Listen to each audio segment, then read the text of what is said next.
மயிலாடுதுறை மாவட்டம் மயிலாடுதுறையில் மார்ச் 12ஆம் நாளன்று திராவிட முன்னேற்றக் கழகத்தை சேர்ந்த திரு அர்ஷத் ரமலான் மாதத்தில் மேற்கொள்ளப்படும் இப்தார் எனப்படுகிற நோன்பு துறக்கும் நிகழ்ச்சிக்கு ஏற்பாடு செய்திருந்தார்.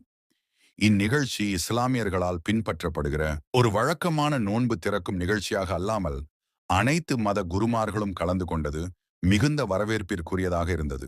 நிகழ்வில் பூம்புகார் சட்டமன்ற உறுப்பினர் திரு நிவேதா முருகன், மயிலாடுதுறை சட்டமன்ற உறுப்பினர் திரு ராஜ்குமார் உள்ளிட்ட ஏராளமானவர்கள் கலந்து கொண்டனர்.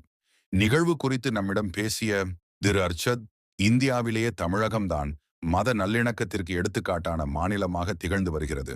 அந்த நல்லிணக்கமும் அமைதியும் தொடர்ந்திடவே அனைத்து குருமார்களையும் நோன்பு திறக்கும் நிகழ்ச்சிக்கு அழைத்திருந்ததாக குறிப்பிட்டார். தொடர்ந்து அனைவரும் ஒற்றுமையாக இருக்கிறதுக்காக இந்த புனித ரமலான் மாதத்தில்